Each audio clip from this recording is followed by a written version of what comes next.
A Agência Nacional de Transportes Terrestres recebe até o dia 10 de agosto contribuições para a nova concessão da Malha Sul, projeto que reorganiza mais de 4,2 mil quilômetros de ferrovias em 3 corredores: Paraná, Santa Catarina, Rio Grande e Mercosul. A modelagem prevê contratos independentes licitados de forma sequencial dentro de um mesmo certame, mas conectados por investimentos cruzados e por uma única lógica operacional e logística. Para entendermos como as concessões vão funcionar em uma única rede, conversamos agora e recebemos aqui no nosso estúdio nosso notável advogado especialista em infraestrutura, Augusto Dalpozo. Seja sempre muito bem-vindo, muito bom dia, tudo bom? Bom dia, tudo bem e vocês? Tudo ótimo. Bom, Augusto, acho que importante até a gente começar entendendo, né, por que a ANTT optou justamente por dividir a Malha Sul nessas 3 concessões. Olha, essa estruturação, sempre que a gente fala de planejamento, né, você precisa entender quais são os problemas que estão efetivamente ocorrendo para que você possa criar uma nova estrutura que de alguma forma possa atender esses desafios. Esse contrato se encerra agora em 2027, é um contrato que hoje tem uma concessionária que, de alguma forma, ele abrange todos esses trechos que estão hoje unicamente num contrato só. E a ideia agora da ANTT é fazer uma divisão entre esses 3 contratos, com 3 trechos diferentes, para que, de alguma forma, esse desafio de você ter uma operação única e que demanda um investimento ainda maior, ainda mais substancial e, portanto, mais riscos, né, se eventualmente não der certo com essa concessionária, vai, de alguma forma, aumentar a competitividade. A ideia é tentar aumentar a competitividade, porque você tem 3 trechos. É claro que um mesmo operador, eventualmente, possa ganhar os 3 trechos, mas eles, de alguma forma, precisam se interconectar para que, de alguma forma, essa necessidade, né, de que os contratos sejam interconectados e interligados possam, de alguma forma, ajudar e auxiliar, né, ao transporte, que nós estamos falando de um trecho super relevante. Nós estamos falando de fertilizante, nós estamos falando de agro, nós estamos falando de um trecho que vai para o Mercosul, e agora com esse convênio que o Brasil fez e que o Mercosul fez com a Europa. Então, é substancial que a gente espera que esse modelo novo possa trazer e possa melhorar esses desafios. Desculpa, Mari, cortando, só para a gente não perder a linha do raciocínio, existe no modelo atual de contrato algum tipo de problema que esse modelo novo está esperando resolver? O problema é que existem hoje, como o trecho é muito grande e tem muitas linhas transversais, acontece que fica muito complicado para uma empresa só gerenciar tudo isso.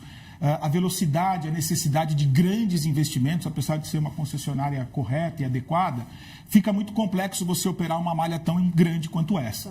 Essa divisão, ela permite você ajudar a trazer mais eficiência para o setor. Só que ela traz também outro desafio, que é como se conectar. Sim. A gente não pode esquecer que nos projetos de ferrovia, a gente pode fazer 2 tipos de projetos. Um que envolve só os trilhos, e que, portanto, você opera e mantém só o trilho ferroviário, e outro que envolve, além dos trilhos, a parte do transporte, né? No caso aqui, transporte de cargas, principalmente. Nesse caso, vai se envolver os 2. Isso nos Estados Unidos eles chamam de unbundling, né? Onde você separa ou não separa essas 2 infraestruturas. Nesse caso, obviamente, nós vamos ter um grande desafio, que é saber como que essa conexão ela vai acontecer, sem esquecer que um dos trechos é muito mais superavitário do que o outro. E aí vem um problema interessante, né? A gente pode discutir um pouquinho. Eu ia perguntar isso, porque no redesenho, de alguma maneira, a integração, o risco da integração foi considerado menor do que o risco do tamanho do investimento. Exatamente. Tem base para isso? Quer dizer, será que nos casos brasileiros, de fato, a integração é um risco menor? Olha, na verdade, a gente tem que acreditar que a regulação vai ajudar a resolver esse problema. Se a gente tem uma regulação mais madura, e a ANTT é uma grande agência, uma agência que realmente tem estofo para promover uma regulação mais eficiente, a gente espera que essa integração ela ocorra de uma maneira adequada. Agora, um ponto importante aqui dessa integração é que, como um trecho é muito superavitário, uma parte dos recursos que estão alocados nesse trecho será subdividido para os 2 outros trechos. Então, isso faz com que não haja necessidade de recursos públicos. A gente está falando aqui de um modelo de concessão comum, né? E nesse modelo, a tarifa é paga pelo usuário, no caso aí as empresas que transportam as suas cargas, e toda essa parte do trecho que é mais superavitário também vai ser subdividido para os outros trechos que são deficitários. Isso é sempre um problema, porque quando a gente fala de um serviço público de transporte, a gente fala de universalização. E quando você consegue trazer um mecanismo onde você tem tarifas que, de alguma forma, subsidiam o outro trecho, isso certamente vai ajudar a aliviar, né, os investimentos que são realizados para o trecho mais deficitário. A gente não sabe o que vai acontecer na licitação. Pode ser que um operador seja o mesmo. Não sei se vai haver ou não uma cláusula específica vedando esse tipo de comportamento, porque se você quer mais competição, você quer mais trechos, você quer mais empresas operando, né? Por um lado, isso é ótimo, mas o desafio aí de interconectar tudo isso acaba ficando a cargo da NTT. A NTT aqui tem um papel fundamental de mostrar para o mercado que a regulação que ela vai exercer nesse tipo de contrato, que pode ser muito interessante, vai ser testado, vai, obviamente, se salvaguardar se a NTT tiver uma regulação efetiva que vai funcionar. Vão vir muitas perguntas. Então, como garantir esse equilíbrio de 3 concessionárias integradas, funcionando ali juntas? Exatamente. Já tem um caminho em mente de como fazer isso? Tem um caminho em mente. A verdade é que quando você separa os 3 trechos, você consegue individualizar melhor o que está acontecendo em cada um deles. Então, vão ser 3 sociedades de propósito específicos distintas, você terão 3 fluxos de caixas distintos e, portanto, no controle, né, da operação fica até mais fácil de você realizar. Visível, assim, fica mais visível porque as coisas estão separadas do que tivesse só num grande conglomerado e você não sabe exatamente onde o investimento está indo. Sim. Então, a aposta da NTT e do governo, nesse caso, é exatamente que essa segregação ela possa auxiliar um controle mais efetivo. E a hora que você segrega, e hoje você tem mecanismos de tecnologia para auxiliar a fazer o controle dessas atividades, você consegue identificar onde não está funcionando. Qual, eventualmente, das concessionárias que não está fazendo os investimentos, quem que tem que ser, eventualmente, incentivado, quem deve ser sancionado, e com isso você consegue transformar isso numa rede única. Porque eu, como uma empresa que utilizo, eu não estou preocupado se tem 3, 4, 5 concessionárias. O que eu estou preocupado é pegar o meu produto e levar para algum lugar. Claro. E isso precisa funcionar. E é essa preocupação que a NTT tem que ter em mente para que faça com que isso gire e aconteça adequadamente. Agora, mesmo que uma mesma empresa resolva disputar os vários trechos, serão contratos separados, portanto, este benefício, essa questão que a NTT colocou sobre a transparência, sobre o controle, ele já é um dado, quer Exatamente. dizer, pelo próprio modelo. Você sempre traz a importância do desenho do modelo das concessões, né? Esse seria um exemplo nesse caso. Isso é um exemplo interessante. Eles vão fazer a primeira concessão, vão ser 3 contratos distintos, mas a primeira vai ser exatamente Santa Catarina, Paraná, que é a mais superavitária. Então, é a partir desse modelo que vão ser celebrados os demais. É óbvio que essa interconexão, e vai existir uma conversa de privado para privado, porque você vão ter 3 concessionárias privadas atuando. E um agente regulador que vai, de alguma forma, tentar dirimir conflitos, desafios que possam ocorrer. Então, a agência ela vai ter a caneta, no final das contas, para dizer, olha, se existe algum problema aqui, algum desafio, eu vou precisar resolver. Mas o que se espera é que, dentro desta composição, e tendo modelos claros, você consiga, de alguma forma, fazer com que eles fluam e para que eles possam exercer as suas atividades sem precisar que a regulação seja muito incisiva nesse caso. O que a gente está falando é o seguinte, no final das contas, esse é um trecho super importante para o Brasil, é um trecho onde você tem, na verdade, 85% de mercadorias sendo transportadas, está envolvendo o nosso agronegócio, está envolvendo o setor de fertilizantes, uma série de produtos que são super importantes e que vão também ser levados aos portos, também para o desenvolvimento internacional. Então, no final das contas, é uma aposta. É um modelo que foi concebido para tentar fazer com que aquele modelo gigantesco... Nós estamos falando no primeiro contrato de mais de 7 mil quilômetros de trilho. Agora nós estamos falando de um outro modelo que vai envolver 4 mil quilômetros, ou seja, o trecho é menor, você consegue individualizar melhor, você consegue controlar melhor.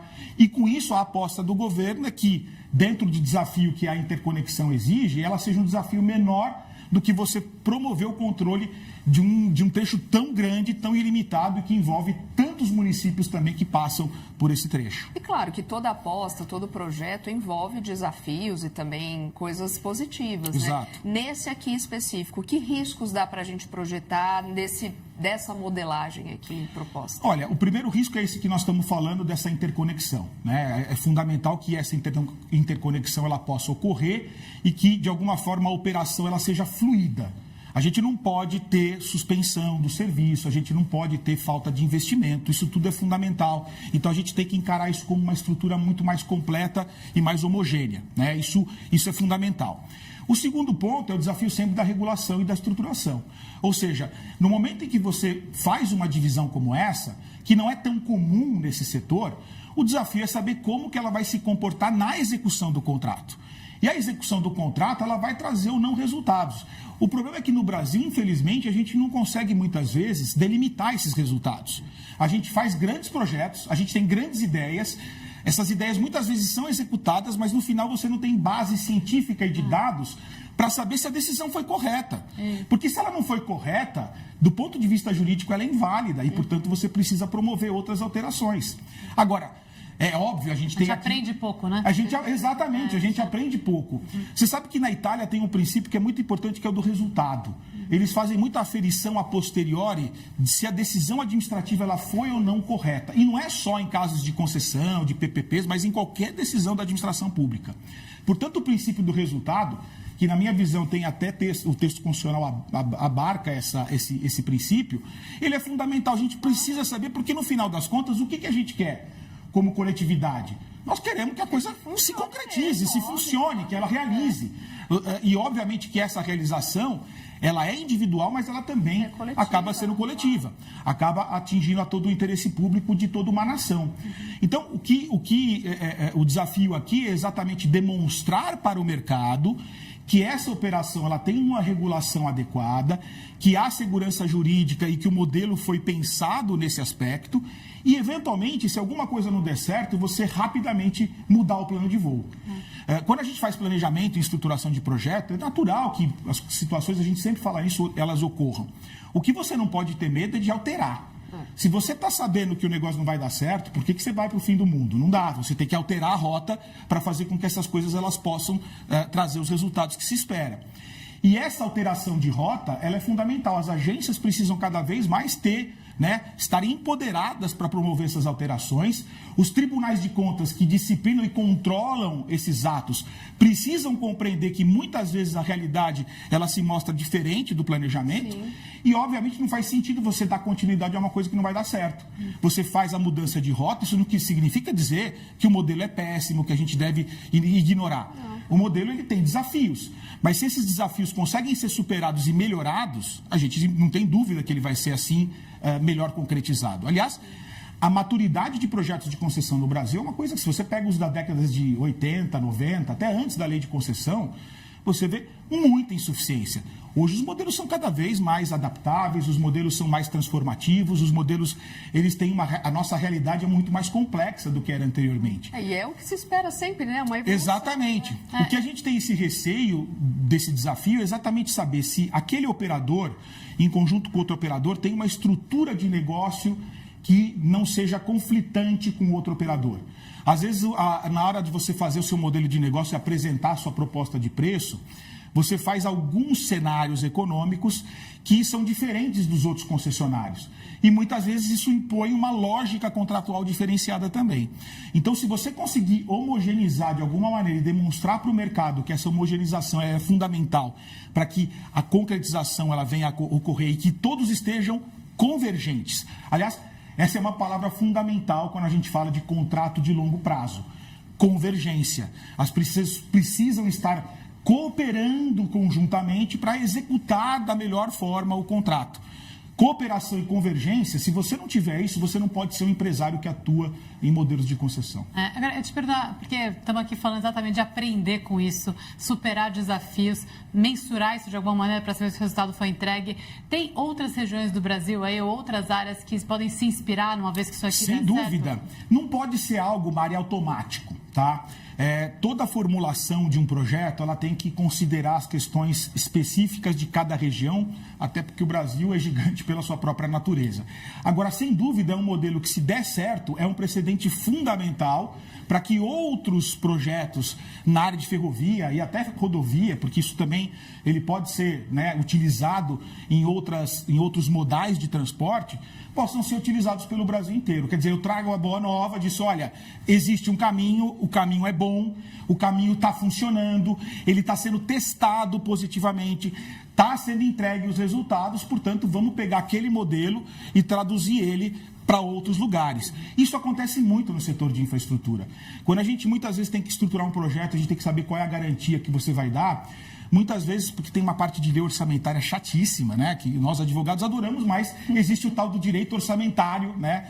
Às vezes falam que o orçamento no Brasil é uma peça fictícia, mas a gente ainda acredita que o orçamento é uma peça que possa ser adequada e que possa ser real.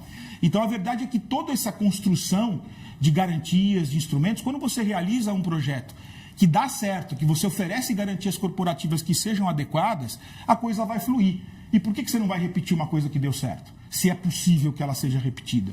Não há problema nenhum. Eu acho que é um modelo que vai tentar trazer uma inovação, uma maior maturidade contratual, e se der certo, né, o que a gente espera, porque somos aqui positivos, né, sem dúvida alguma, me parece que ele pode ser replicável, sem dúvida alguma. Com potencial, inclusive, de ser replicado em outras ferrovias do Brasil? Em outras ferrovias do Brasil. O Brasil tem uma malha muito ruim de ferrovias. A gente tem 30 mil quilômetros só de ferrovias, um país gigante como o nosso. Sim. E 1/3 está todo subutilizado. Inclusive, na Malha Sul, você tem muitos trechos subutilizados. Então, ora, se você tem países em que a transformação se dá por trilhos, a gente vê isso na Europa, vê em outros lugares do mundo, sem dúvida alguma o Brasil precisa também ir por esse caminho. E não só o transporte de carga, mas o transporte de passageiros, que começou agora, né? Você tem aí um projeto do trem intercidades, talvez um projeto que vai ligar Sorocaba. Pô, seria maravilhoso você sair da sua casa, pegar um trem, né, bom, com qualidade, você está lá na internet, né? É uma delícia e chega na sua cidade com segurança. Porque isso também é importante. A gente sempre fala aqui de segurança viária, né? A segurança que você tem que ter na operação de um trem, também ela é fundamental. Ela vai ajudar, né, a você a proteger esse interesse público que é fundamental. Então, eu acho que a gente tem que pensar no setor de ferrovias de uma maneira muito mais holística do que tem sido pensado, de uma maneira mais estratégica, porque você pode fazer projetos federais, onde envolvem vários estados, você pode fazer projetos estaduais, onde envolve vários municípios, e até projetos municipais, né? Então, assim, é essa camada estratégica que precisa ser cada vez mais recuperada para que a gente pegue esse precedente e faça as coisas acontecer. Perfeito. Conversamos, então, com Augusto Dalpozo, nosso notável também advogado especialista em infraestrutura. Esse foi o Capital Infra desta terça-feira. Obrigada mais uma vez. Obrigado você, Soraya. Eu queria fazer um convite para todos que estão nos ouvindo aí. Nós vamos começar um curso de especialização, Lato Sensu, em infraestrutura agora, lá na PUC. Quem tiver interesse, por favor, vamos aprofundar esses temas.